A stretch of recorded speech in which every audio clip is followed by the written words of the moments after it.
Olá, meus queridos. Não sei quando é que vocês vão ver isso, né? Se vai ser bom dia ou boa tarde, mas enfim, bom alguma coisa. Eu espero que todos vocês estejam bem. Eu quero primeiro agradecer, né, o convite para poder estar participando desse momento com vocês.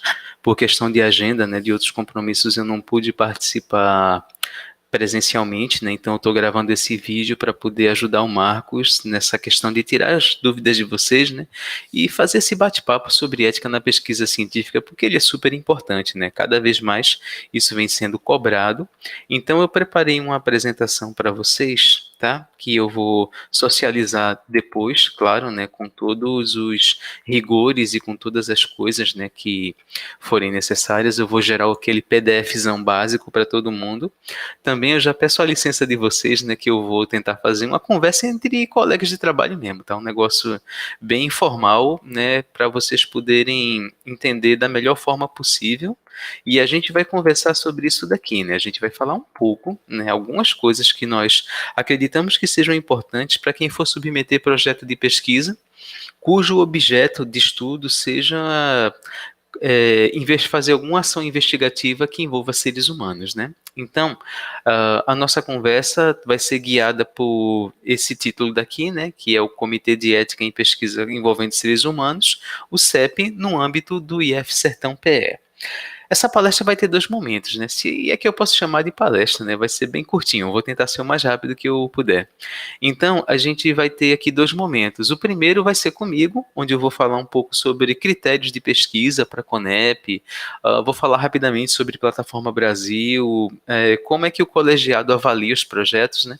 E na segunda parte, né, no segundo momento, aí Marcos, que é o secretário do nosso CEP, ele deve estar aí com vocês e ele vai fazer mais algumas considerações, né, em relação à parte de validação documental, em relação à questão de dúvidas que geralmente surgem nessa parte, né, e que a melhor pessoa para falar sobre isso é ele mesmo, porque ele lida com isso diariamente, né, e a gente tem uma eficiência muito grande no processo por causa do Marcos, né? Então eu já quero deixar mais uma vez aqui o meu agradecimento para ele, né? Porque Marcão, tamo junto, eu sou teu fã e por causa disso, né? O trabalho do CEP ele é muito mais facilitado, né, muito mais otimizado, porque nós temos a secretaria, né? Então, fica o meu agradecimento registrado.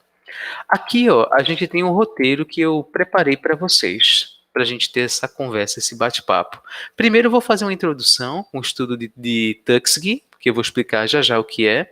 Depois, eu vou falar rapidinho sobre o sistema CEP-CONEP, quais são as atribuições, a missão de cada uma, as esferas de atuação. Vamos falar um pouco, né? Assim, eu não vou ensinar padre a rezar, né? Todo mundo aqui é pesquisador, então eu vou falar só sobre o conceito de pesquisa, por isso esse asterisco aqui, ó, no sentido do entendimento da CONEP, tá? Para a gente poder entender o que é que a CONEP nos orienta em função das resoluções. Depois a gente vai ver quais são esses critérios de avaliação ética que nós utilizamos quando o projeto chega para nós em uma relatoria, que a relatoria é o documento que é gerado, né, e que vai ser apreciado durante as reuniões do colegiado, tá bom? Vamos falar também um pouco sobre o CEP da nossa instituição, o CEP-IF Sertão.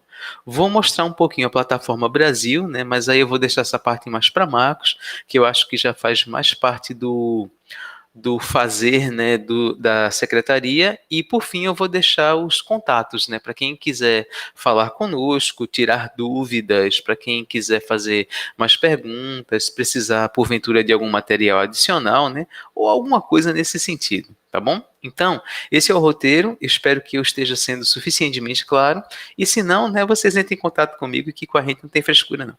Vamos embora, né? Então, olha só. Eu vou começar aqui na introdução falando sobre esse estudo daqui, ó, do estudo de Tuskegee, beleza? Que aconteceu por 40 anos, ó, e ele foi publicado em 1972. Então, o que é que aconteceu nesse estudo? Ele foi um estudo médico, né, da parte de saúde, que ele monitorou os efeitos, ó, da sífilis não tratada em homens negros. E isso aconteceu Nessa cidade daqui, o estudo de Tuskegee, como ficou conhecido, ó, envolveu praticamente 400 pessoas com sífilis, né? E também envolveu outras 201 a 100 que serviram como controle. Todos os participantes do estudo que tinham sífilis, eles estavam já no estágio tardio, quando o estudo começou.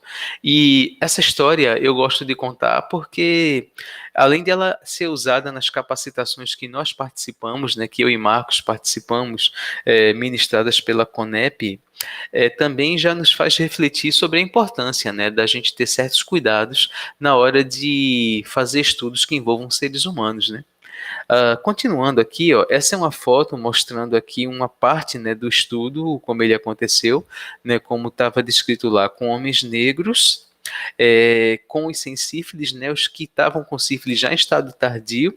Aqui está o link, né, para quem quiser conferir depois, mas existe uma farta documentação sobre esse estudo, né, justamente para quem se interessa por essa área da ética em pesquisa que envolva seres humanos.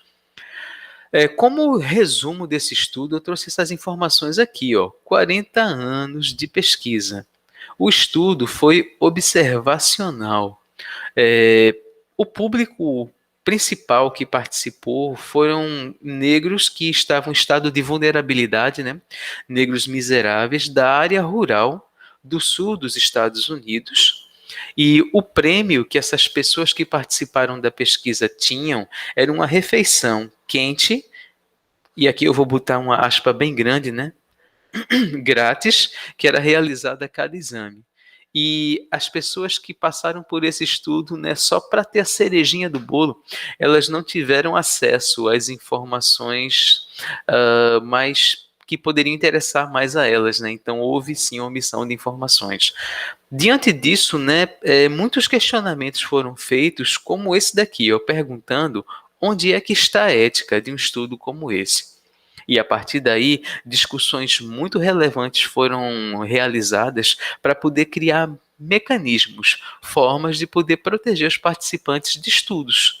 Né? Então, por causa disso, é que a gente tem, em âmbito nacional, a Comissão, né, Nacional de Ética em Pesquisa, que é a CONEP, que ela é uma das comissões do Conselho Nacional de Saúde.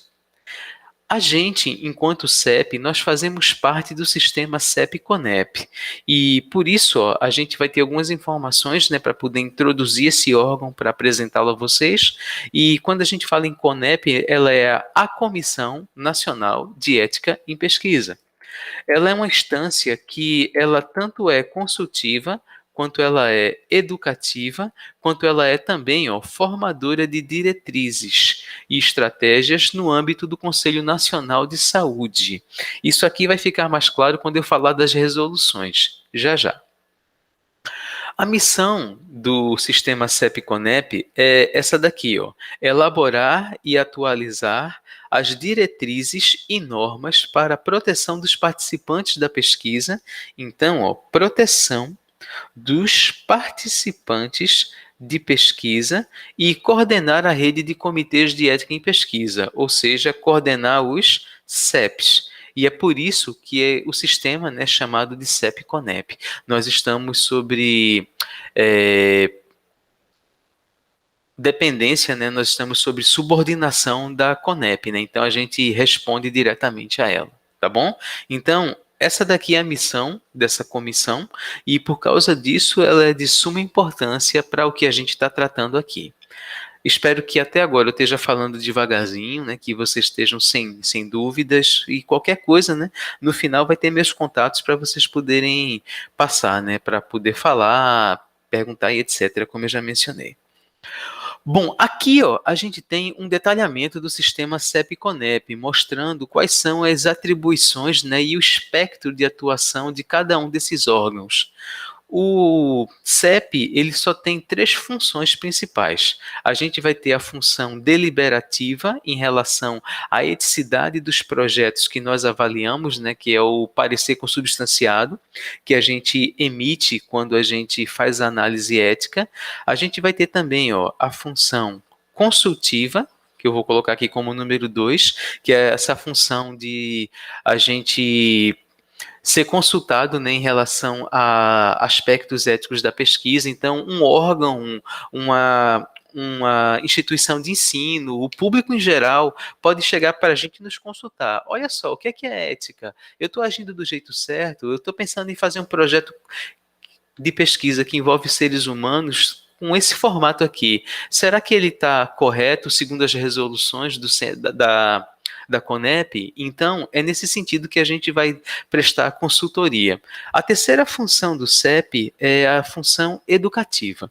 Essa função educativa é justamente a das capacitações que nós realizamos, sejam elas presenciais, né, como a gente já fez com a comunidade interna e com a comunidade externa, né? Eu já fui da capacitação na UPE, outros membros do colegiado já foram da capacitação, ter momentos de discussão na UNEB, em outras instituições, né? O próprio Marcos também já fez isso. Então, a gente tem essa função também de poder estar conversando e preparando as comunidades, tanto interna quanto externa, para poder entender melhor o que é que significa, né, ética em pesquisa envolvendo seres humanos. Do lado da CONEP, né, então CEP, ok? Do lado da CONEP, a gente vai ter, além das 3 funções que o CEP desempenha, também a CONEP vai ter mais 2 funções, ó, que são justamente as funções de fiscalizar os CEPs, que aqui vai ser a número 4, e também a função normativa, que é a de elaborar e revisar as resoluções que tratam do que o CEP usa para poder fazer a sua função deliberativa, né? Para a gente tem 2 funções principais. Perdão, 2 funções não, velho. 2 resoluções principais. A resolução 466, de 2012, e a resolução 510, de 2016, que eu vou falar sobre elas já já. Tá bom? Então, esses aqui são os espectros de atuação, né, dos 2 órgãos, né, com o que a gente pode esperar de cada um deles, tá bom? Então, quando a gente cobra que um pesquisador obedeça, né, siga o que está disposto ou na 466 ou na 510, isso daqui é uma função que foi elaborada, né, pela CONEP, né? Então a gente só diz assim, cumpra-se, mas quem elabora a documentação são eles. Abaixo disso, né, a gente só pode fazer o que está previsto no nosso regimento, que eu vou mostrar para vocês também, onde ele pode ser acessado, caso vocês tenham curiosidade de querer saber um pouco mais. Bom, isso daqui, ó, dados atualíssimos, né, que aqui, como vocês estão vendo, ó, esses dados aqui, ó, eu peguei, na verdade, ó, aqui eu errei, tá? Essa palestra eu estou montando para vocês ela em 16/12/2020, né? Mas, de qualquer forma, esses dados são de novembro, né? Então, eles estão atualizados, tá? Eu tirei essa estatística daqui, ó, desse site daqui, que eu vou apresentar para vocês agora. Que é esse site aqui, ó, que é o site... Deixa eu colocar aqui para vocês poderem ver comigo, ó, que é o site do Conselho Nacional de Saúde, tá? O endereço, ele já está disponível para vocês, que eu deixei ele aqui embaixo, ó, para quem quiser entrar com mais calma depois. E isso daqui é um resumo, né, de quantos CEPs a gente tem no Brasil atualmente, ó, 845 CEPs em funcionamento e aumentando. Tá? E aqui a gente tem algumas estatísticas complementares, né, onde a gente pode ver que desses 845 CEPs, 178 estão na região Nordeste. Desses 178, como vocês podem ver aqui, ó, 34 estão em Pernambuco, e desses 34, o nosso, né, é um que orgulhosamente está contribuindo, né, para essa lista, tá? Aqui vocês têm os números de coordenadores, ó, quase 2.400 coordenadores, mais de 10 mil membros, relatores, representantes de participantes da pesquisa, né, que são membros externos que fazem parte da nossa reunião, e outras estatísticas que vocês vão poder consultar com mais calma, né? Mas aqui são dados altamente atualizados para vocês poderem ter uma ideia da importância e da abrangência que isso cada vez mais está tomando em âmbito nacional, tá bom? Voltando para o site, eu gostaria de socializar com vocês, ó, se a gente chegar aqui, ó, nessa parte daqui de baixo, ó, que tem aquele mesmo mapa, aí vocês vão ver que existe aqui, ó, no canto esquerdo, a questão das resoluções, que eu acho que é o que vai mais interessar para vocês. Eu já abri essa aba aqui, ó, e na parte das resoluções, como vocês podem ver, a gente vai tê-las organizadas por ano, tá? Então, para nós, o mais importante é vocês darem uma olhada em duas resoluções, como eu tinha falado. Caso vocês ainda não conheçam, né? Se conhecerem, ó, vem aqui no ano de 2012, que eu já deixei aqui aberto para vocês, ó, tá nessa aba. Aí aqui, ó, no ano de 2012, vocês vão clicar aqui nessa resolução 466, que eu também já deixei aberto para vocês aqui, ó, que é essa resolução, que ela é a resolução base que a gente segue para poder fazer análise ética. Aqui a gente vai ter a parte de riscos e benefícios, que a gente vai ter para o projeto de pesquisa, né? E aqui a gente vai ter todas as orientações para elaborar um parecer consubstanciado, né? E dizer se o projeto de vocês ele está atendendo aos critérios de eticidade ou não. Desde 2016, além da gente ter a resolução 466, que aí é para pesquisas envolvendo seres humanos, né, na área de ciências da saúde, a gente também tem outra resolução, ó, que eu também já abri a página para vocês, que é essa daqui, ó, a 510 de 2016, que ela está aberta aqui, ó. Essa resolução, ela é para as pesquisas que envolvem, né, ciências humanas e sociais, tá bom? Então, isso daqui é para a gente poder direcionar melhor a forma como a gente elabora o nosso projeto em relação aos aspectos éticos.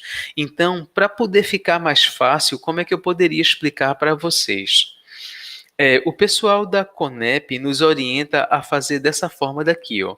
Eu vou abrir um bloco de notas para ficar mais fácil, né, a minha explanação, e eu espero que assim seja possível vocês acompanharem, tá bom?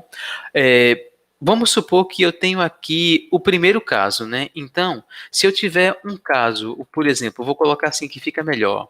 Exemplo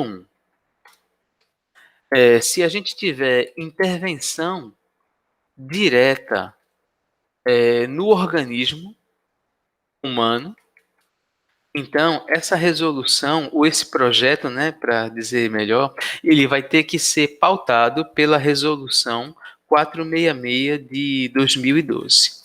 Tá bom? Vamos entender o que é uma intervenção direta no organismo, né? Por isso que eu peguei e dei isso aqui como exemplo 1. Seria, por exemplo, para o caso da gente que tem um curso de alimentos, um projeto que prevê a ocorrência de uma análise sensorial, ou alguém que está testando, sei lá, um professor de química que vai fazer, por exemplo, um protetor solar de baixo custo com óleos essenciais extraídos da caatinga do submédio do São Francisco, né? Fui longe agora, mas deu para entender, né? Então aqui, como esse produto vai ter contato com as pessoas, isso daqui também, né, é protetor solar. Isso daqui também seria regido pela 466. Outra coisa que a gente pode ter, que também envolve análise sensorial, né? Por exemplo, se a gente for ver algum produto numa cadeia alimentar, por exemplo, eu vou pegar e vou fazer uma pesquisa sobre a bacia leiteira de Afrânio, e aí eu vou querer fazer um desenvolvimento de produto lá e, sei lá, tipo um produto inovador. Então, nesse caso daqui, para cada um desses tipos de projeto, eu teria que prever o tipo de risco mais provável. Por exemplo, numa análise sensorial, eu teria como principal risco qual?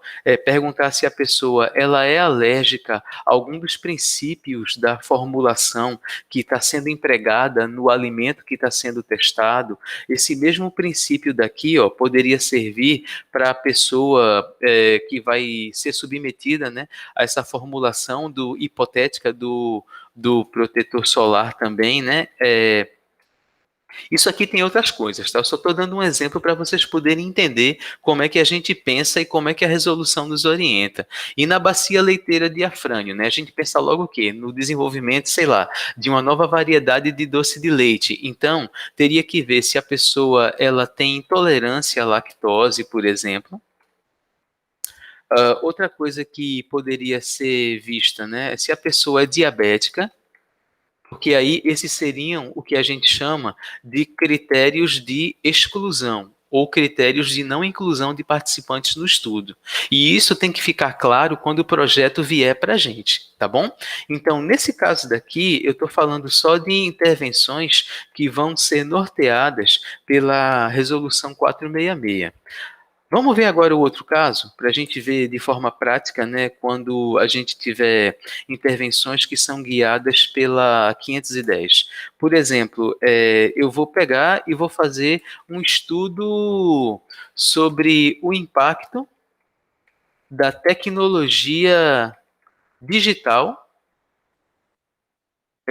na comunidade, sei lá, na comunidade quilombola de Casa Nova.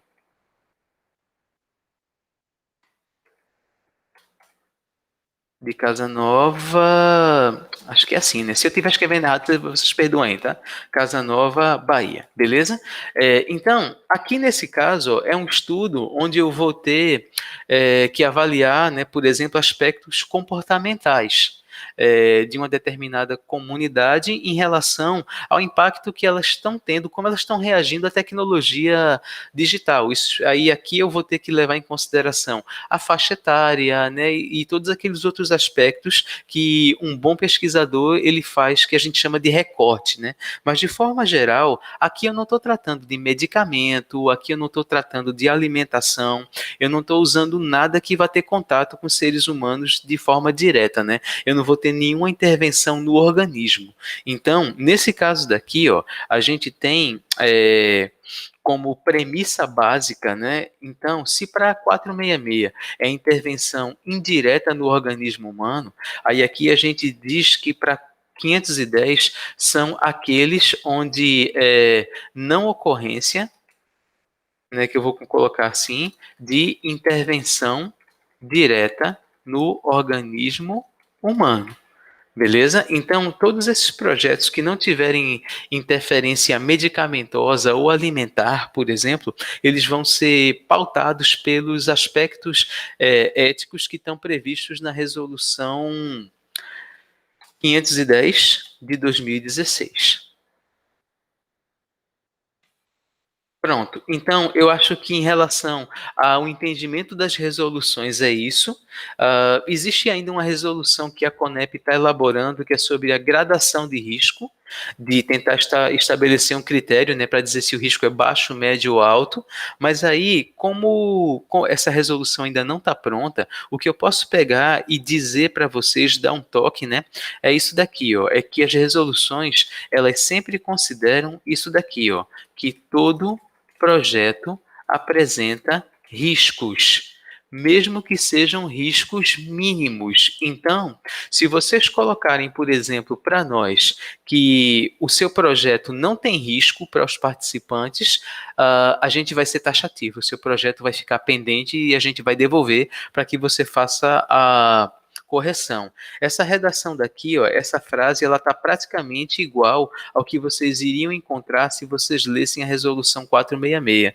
Todo projeto, a gente parte do princípio que ele tem riscos, mesmo que esses riscos possam ser pequenos, como aborrecimentos, constrangimentos por você, por exemplo, passar um questionário e a pessoa não saber responder, e você precisa prever quais são esses riscos para você poder, além da gente ver a parte dos riscos, é muito importante que também nós, né, eu também me incluo nisso, enquanto pesquisadores, a gente veja também a parte dos benefícios, porque isso daqui, quando vocês forem para a plataforma Brasil, vocês vão verificar que existe um campo que é para vocês descreverem os riscos aos quais os participantes da pesquisa estarão submetidos e também os benefícios que esses participantes terão, sejam esses benefícios diretos ou indiretos,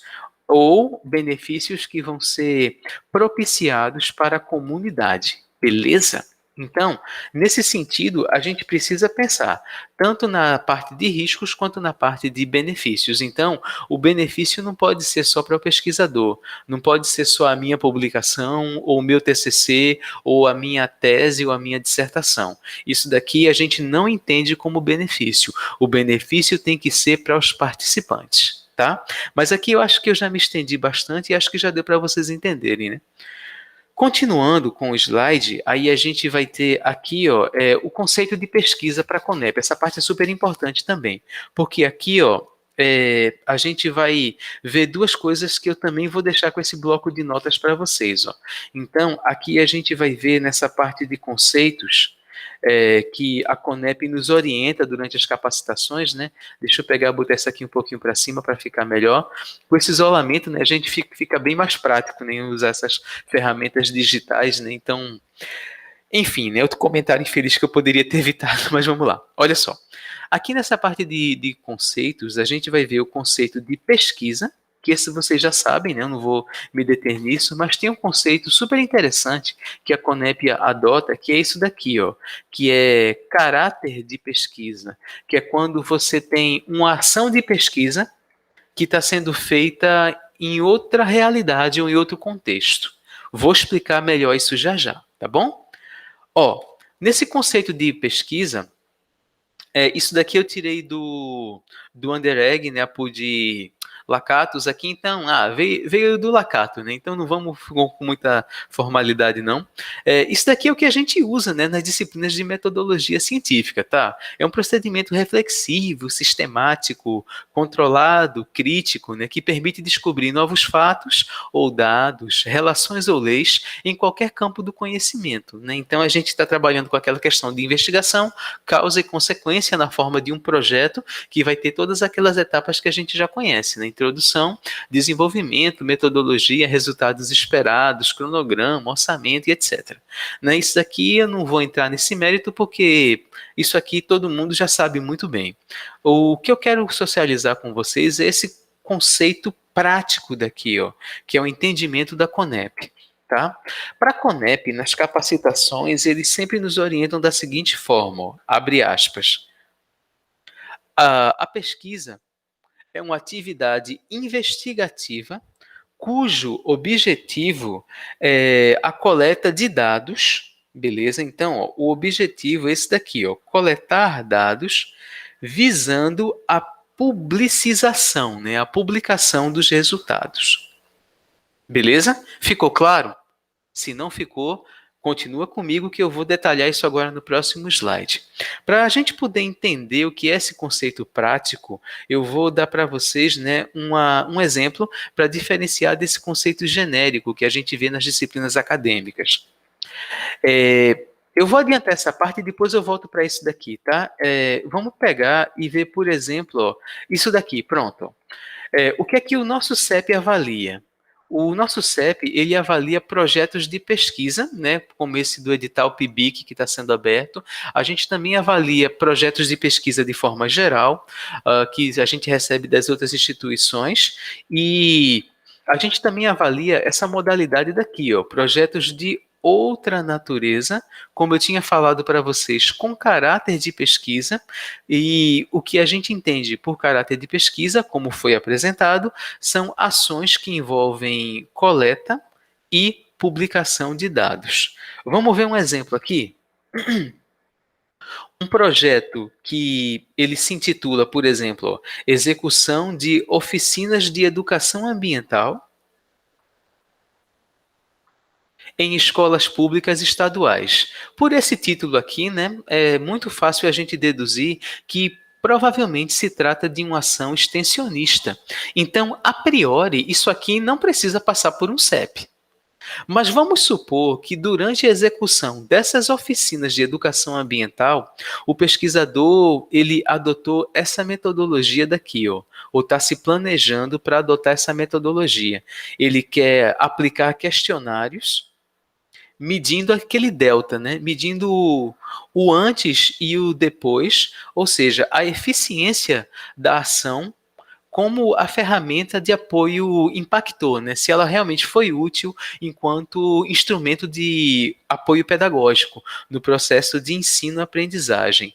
Então, se ele quiser fazer isso, ele já está querendo utilizar uma pesquisa dentro de uma ação extensionista. Se além de ele utilizar esse caráter investigativo dentro da extensão, ele também quiser publicar o resultado disso, se de repente ele perceber que, poxa, velho, achei um resultado massa aqui, acho que vale a pena a gente mandar isso aqui para algum congresso, para alguma revista, isso aqui eu consegui resultados relevantes. Então, isso daqui atende aqueles dois critérios da CONEP, que é o de caráter investigativo, visando a coleta de dados com posterior publicação. Então, embora essa ação tenha sido feita dentro de um projeto de extensão, ela tem um caráter de pesquisa muito claro e, dentro desse contexto, precisa passar por um CEP, sim. Tá? Então, quando vocês forem fazer projetos que não forem essencialmente de pesquisa, né, que não for pesquisa raiz, que não tiver com esse rótulo, né, com esse label, aí é interessante que realmente vocês avaliem bastante se realmente vale a pena mandar para a gente dar uma olhada. Uma dica que eu dou para vocês é o seguinte: não deixe para fazer isso de última hora, porque aí vocês podem entrar em contato com a gente e pedir orientação, pedir esclarecimento, e aí a gente vai poder ajudar vocês em todas as etapas para a gente poder dizer se esse negócio realmente tem caráter de pesquisa ou não, tá bom? Então, pronto, eu adiantei esse slide, né? Vou voltar para outra seção. Além disso daqui que a gente já viu, existe ainda outra coisa que é muito importante que vocês saibam, né? O que é que a gente considera como critério ético dentro de um projeto que envolva pesquisa com seres humanos? A gente tem esses sete critérios aqui, ó. Primeiro, a gente sempre avalia nos projetos se os pesquisadores estão observando essas condições, ó. Respeito à dignidade e autonomia dos participantes. Se existe uma descrição sobre a ponderação de riscos, como eu falei para vocês, né, e de benefícios.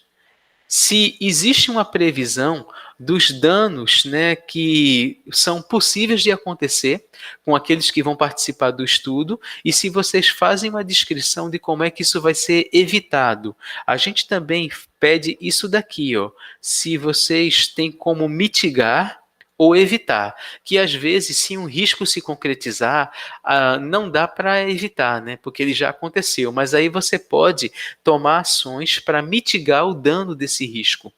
Outra coisa que a gente vai ver também, ó, é se seu projeto tem alguma relevância social, especialmente para a comunidade ou para o grupo que está participando do estudo.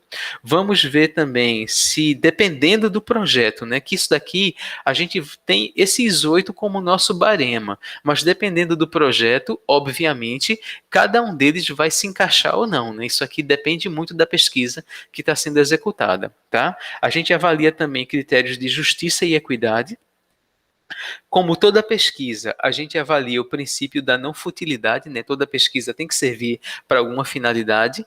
E, por último, e não menos importante, né, a gente avalia o respeito aos direitos dos participantes, se isso está sendo observado ou não. Tá bom?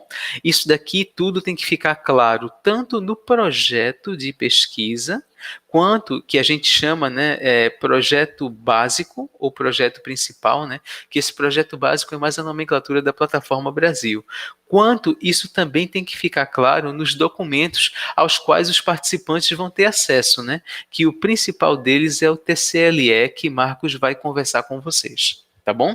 Então, nesses dois documentos, tem que ter uma descrição clara desses fundamentos aqui, para que a gente possa dizer realmente se seu projeto atende aos princípios éticos ou não. Ok? Continuando. Aí aqui, ó, a gente vai falar um pouquinho sobre o CEP da gente, né? Aí o nosso CEP, ele tem uma comissão estabelecida por portaria, né? Eu acho que o Marcos vai falar isso com vocês agora. A gente tem a portaria, acho que é 46, né, de 2020, que está estabelecendo a nossa comissão. A gente tem um conjunto de servidores que aceitaram, né, esse desafio de poder fazer parte conosco. Vocês encontram todas essas informações sobre o nosso CEP aqui, ó, na página do IF Sertão. Aqui a gente faz da seguinte forma, né? Se você entrou agora e aí você está aqui na página principal, aí vocês vêm aqui, ó, instituição, vocês vêm em pró-reitorias. Na parte de pró-reitorias, vocês vão vir na parte de pró-reitoria de pesquisa, inovação e pós-graduação. Na página da Propip, aí aqui no canto inferior esquerdo, vocês vão encontrar aqui embaixo, ó, os links, né, para ter acesso ao nosso comitê de ética, tá? Então aqui a gente vai ter a parte da apresentação, quem são os membros, mas eu vou entrar no que talvez interesse mais a vocês, tá? A parte de orientação para submissão, onde vocês vão ter aqui, ó, tanto as pesquisas envolvendo seres humanos, quanto as pesquisas envolvendo animais. Se vocês clicarem aqui em pesquisas envolvendo seres humanos, aí vocês já vão ser levados aqui, ó, para todas as documentações. Vocês vão ter um checklist para os documentos de submissão e todos os outros documentos obrigatórios, que dependendo do projeto que vocês estejam elaborando, vocês vão ter que baixar, preencher e mandar para nós, que é essa parte daqui que o Marcos vai entrar em mais detalhes com vocês. Belezinha? Bom, então, passada essa parte daqui, né, eu já mostrei o que aqui o CEP avalia. Então, dando prosseguimento, né, é muito importante que a gente tranquilize vocês nesse sentido, ó, de que o CEP não avalia metodologia. Então, a gente não vai esquentar a cabeça se você está usando Q quadrado, se você vai usar um teste T, se você vai usar um método bola de neve, se você vai fazer uma análise de Bardan. Véi, para a gente isso daí é indiferente, a gente não entra nesse mérito. O que o CEP avalia é o caráter ético da metodologia. E isso aqui tem que ficar bem claro. O que é que isso significa? Olha só, é que na metodologia, geralmente a gente tem aquela parte, né, de a gente descrever os materiais, métodos, local da pesquisa, público-alvo, procedimentos ou instrumentos que vão ser utilizados. E aí, se nessa parte da metodologia você não conseguir descrever para a gente, ó, com clareza, se esses princípios aqui estão sendo obedecidos ou se estão sendo atendidos, aí é onde o bicho pega, né? Onde a gente vai pedir que você detalhe melhor a sua metodologia para a gente entender se ela está obedecendo aos aspectos éticos ou não. Tá bom? Então, o que a gente avalia é isso. A gente não vai dizer para você mudar, né? Porque não é. A gente, talvez, dependendo do objeto de estudo, embora o colegiado seja bem eclético, a gente não tenha nem informação para isso, nem expertise para isso. Então, a gente só vai avaliar se a metodologia é suficientemente clara e detalhada para a gente poder saber se os participantes da pesquisa estão submetidos a algum risco ou não. E se estiverem, o que é que você está fazendo para protegê-los, para evitar os riscos? E se esses riscos vierem a acontecer, o que é que você vai fazer para mitigar ou corrigir?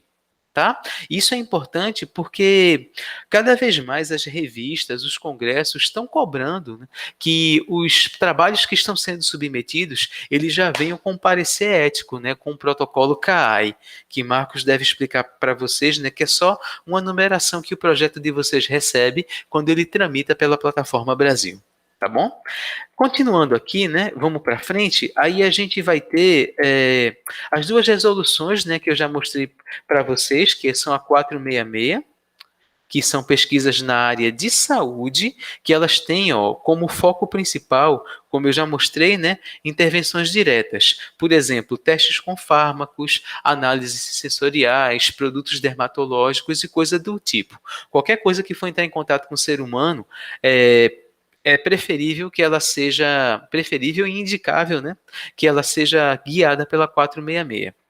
A outra resolução, né, como a gente já viu também, é a 510, que é de pesquisas na área de ciências humanas e sociais, que elas têm formas, né, específicas de tratar o pesquisado que são um pouco diferentes da forma como acontece com as ciências da saúde, né, com as ciências duras, e por isso necessitava de uma resolução específica. E aí, nesse caso, né, são para intervenções indiretas, né, que não vão ter nenhum tipo de interação com o organismo humano, tá bom? Bom, então aqui, ó, o CEP, ele avalia, né, como eu disse para vocês, o caráter ético da metodologia de um projeto, segundo esses critérios daqui, ó. Como é que os participantes vão ser incluídos nesse estudo? Por exemplo, se você vai trabalhar com é, estudo do impacto das tecnologias digitais, né, da internet, com o público da terceira idade no asilo lá do João e Maria, por exemplo, na cidade de Petrolina, Pernambuco, né, para o recorte ficar bem fechadinho. Então, você vai ter que ver qual é o critério de inclusão, que obviamente é ser o quê? Não ter nenhum tipo de problema cognitivo, fazer parte da faixa da terceira idade e coisas desse tipo, né? Você fazer o recorte bem direitinho do público que você vai estar estudando. Segundo, os critérios de não inclusão dos participantes, né? Você vai ter que deixar claro, por exemplo, se o seu estudo de com um público da terceira idade, é óbvio que você vai colocar aqui que você não quer pessoas que não façam parte da terceira idade para esse fenômeno especial. Uh, Outra coisa importante que a gente pede que os pesquisadores coloquem é quais são os critérios para suspensão da pesquisa. Por exemplo, você está conduzindo o seu estudo, mas aí você tem que prever em que situações você vai suspender a pesquisa. Por exemplo, se por algum motivo, né, a metodologia que você está usando, você começar a perceber que está causando algum tipo de prejuízo no participante. No contexto desse projeto de informática e de internet com a terceira idade, poderia ser o quê? Você está vendo que mesmo você tomando todos os cuidados, você está vendo que o uso da internet está causando ansiedade nos idosos, né? Então, isso já é um sinal para que você pare, porque não está fazendo bem para eles. Então, nesse sentido, esse é um exemplo de critério de suspensão. Outra coisa que tem que deixar bem claro, e a gente pega muito no pé com isso, é a questão dos riscos aos participantes da pesquisa. Tá? Então você tem que deixar claro quais são os riscos que você prevê, né, que os participantes vão estar expostos ao participar do seu estudo. Nesse exemplo da internet com o pessoal da terceira idade, qual seria? Risco de constrangimento, porque ele pode se sentir com vergonha de não saber, né, lidar com a ferramenta. Risco de aborrecimento, que ele pode, por ser idoso, não ter muita paciência, né, pelo uso do tempo dele. A gente geralmente coloca, quando são pequenos riscos, né, riscos de constrangimento, aborrecimento, dependendo do estudo, né?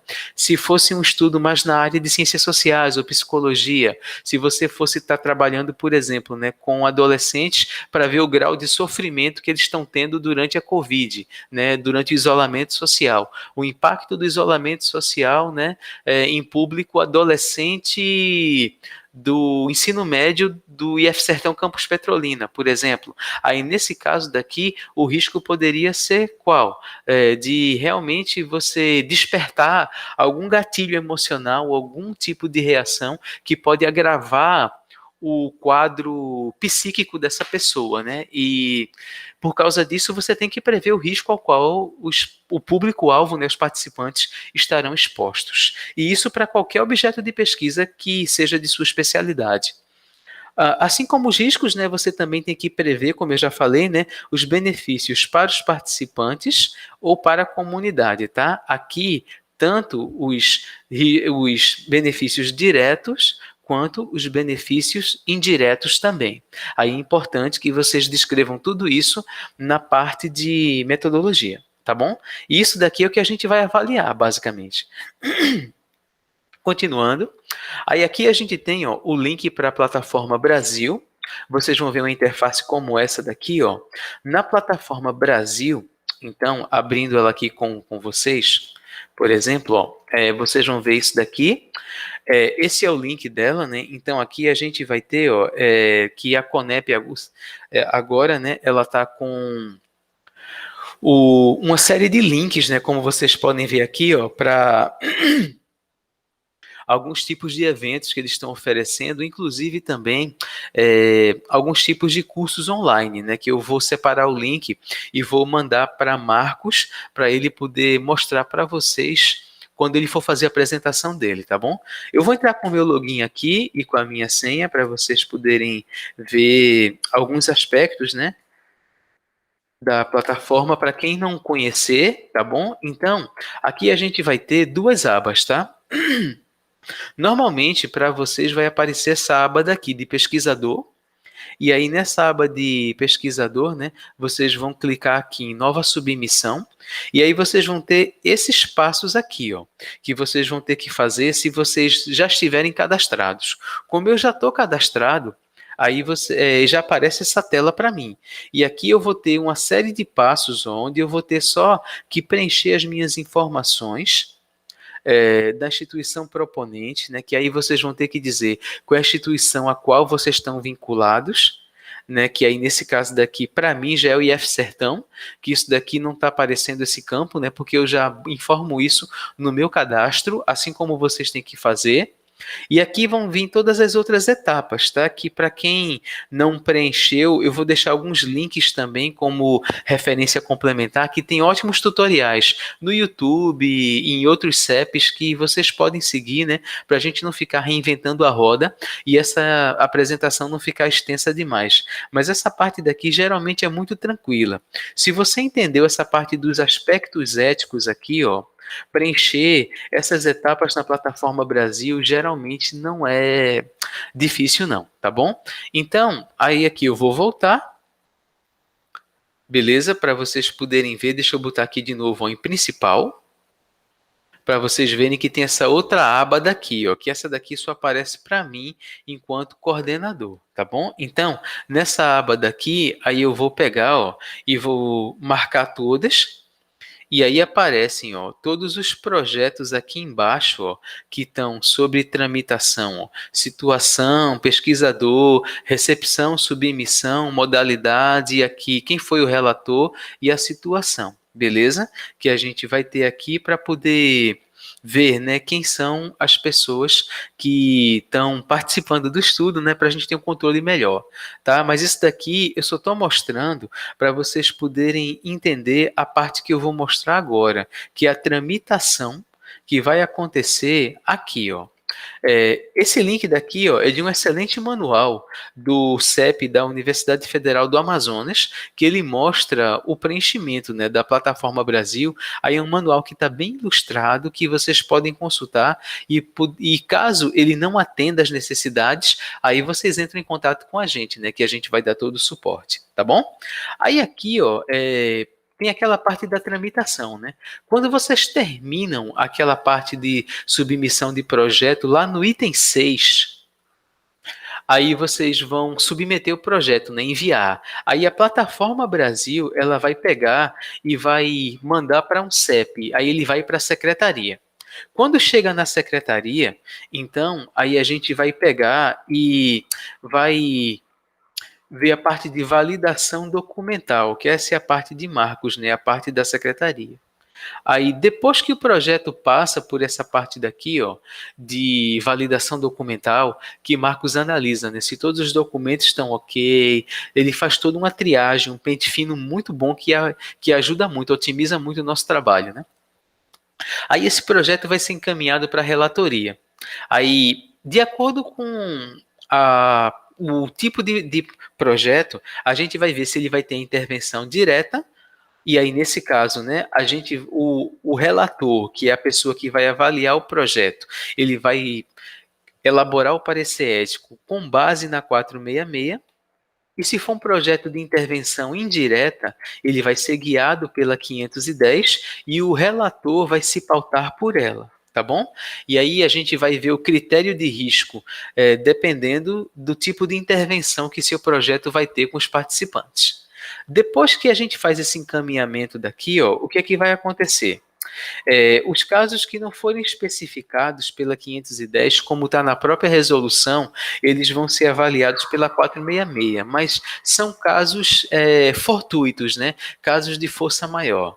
Normalmente, a 510 ela é bem abrangente para ciências humanas, né, e sociais e já atende de boa. Bom, então aqui o que é que acontece, né? A gente aqui tem os critérios de como a gente vai elaborar o parecer ético. Então, quando a gente recebe o projeto, ele vai para a secretaria, passa por validação documental. Aí, isso daqui, né, já tem um fluxograma mais elaborado que Marcos deve mostrar para vocês, né, que vai ser encaminhado para o coordenador.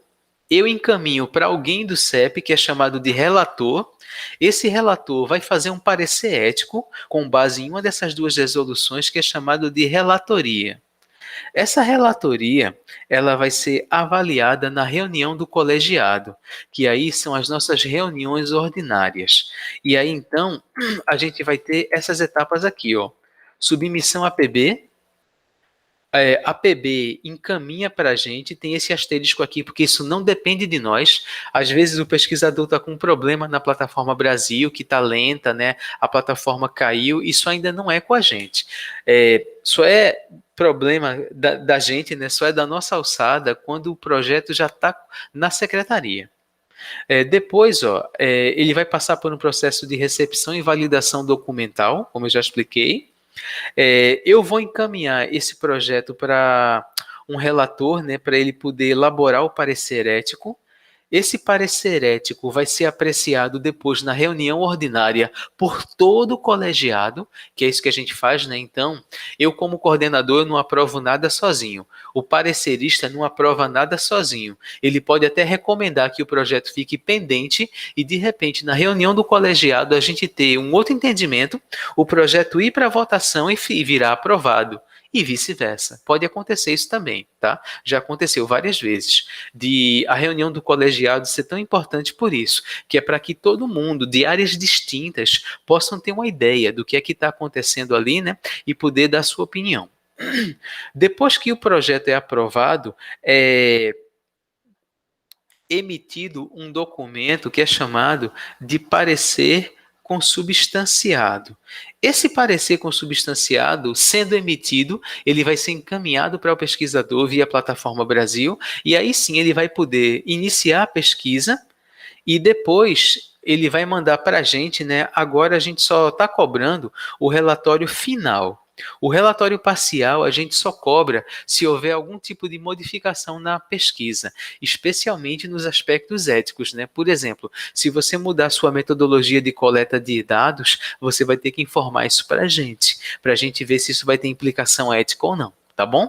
Então, se você não tiver nenhum tipo de mudança no que foi aprovado no parecer consubstanciado, você só vai precisar fazer o relatório final, que o modelo já está lá na página do IFE para vocês poderem baixar. E tirar dúvida com a gente se precisar, né? Bom, aí aqui no CEP e Sertão, as ações que a gente realizou agora em 2020 foram as seguintes, ó.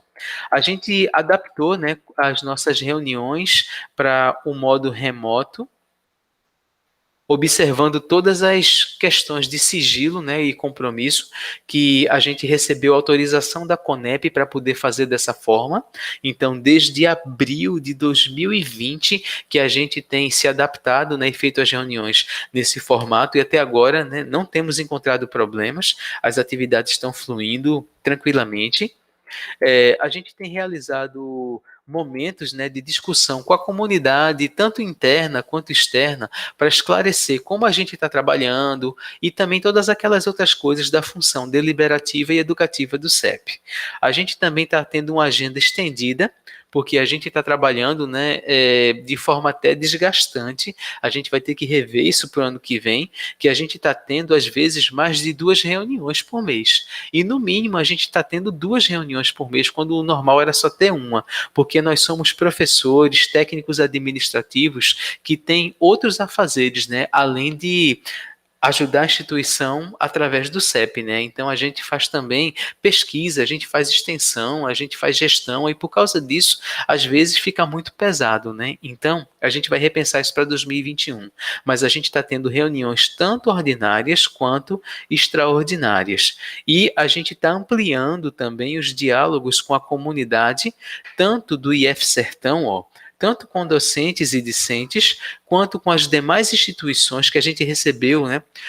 Esse ano, muito projeto do IFPE, a gente recebeu da UPE, a gente recebeu da Univasf, que eles estão reativando o CEP deles agora, recebemos projeto da UNEB, então, fora a nossa demanda interna, né, dos projetos da casa. Por isso a gente ficou muito sobrecarregado mesmo, né? Por isso que a gente vai ter que repensar isso para o ano que vem. E assim como a gente entrou em contato com o público em geral. Tá bom? Essas foram as nossas principais ações em 2020. Marcos deve mostrar para vocês também, né, que o nosso tempo de tramitação ele está em torno de 30 dias, né? Acho que é 30 dias mais ou menos 2. Tá? Ou seja, a gente hoje está como um dos CEPs mais rápidos do Brasil.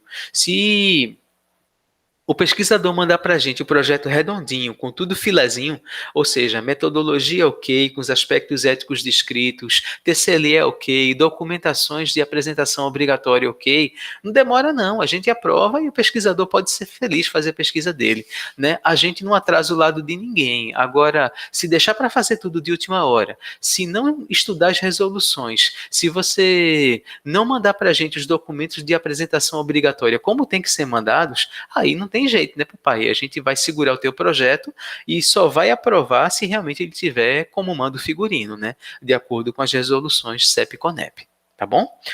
Bom, então para finalizar essa parte daqui, né, eu quero agradecer vocês terem me ouvido até agora. Eu tentei ser o mais sintético possível, mas realmente são muitas coisas para falar. Eu quero deixar esse pensamento daqui, né, do Cortella, de que é necessário cuidar da ética. A gente está numa época, né, num momento do mundo que essa palavra tem que ser praticada com muita empatia a todo momento, né, porque a gente precisa cuidar dos nossos semelhantes, de nós mesmos e também da ética, para a gente não se anestesiar e a nossa consciência, né, não ficar dormente e a gente começar a achar que tudo é normal. A gente precisa ficar muito alerta, porque nem tudo que é normal é comum. E a nossa função como educadores é estar alerta a isso para poder dar nossa contribuição para a construção, né, e o aprimoramento de um mundo cada vez melhor para nós e para as gerações que estão vindo aí, né? Então, eu quero agradecer a vocês. Aqui tá os contatos, né, tanto meu, aqui preferencialmente, ó, usem o e-mail institucional.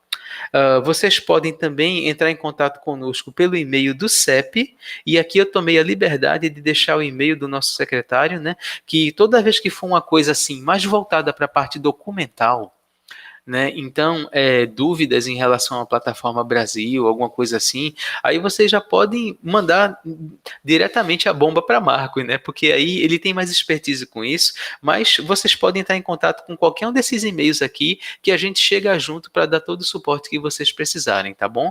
Muito obrigado por vocês estarem acompanhando até agora, e qualquer dúvida, entre em contato comigo, tá bom? Desejo para todo mundo um excelente evento e um grande abraço para todos vocês, tá? Fiquem com Deus e até a próxima.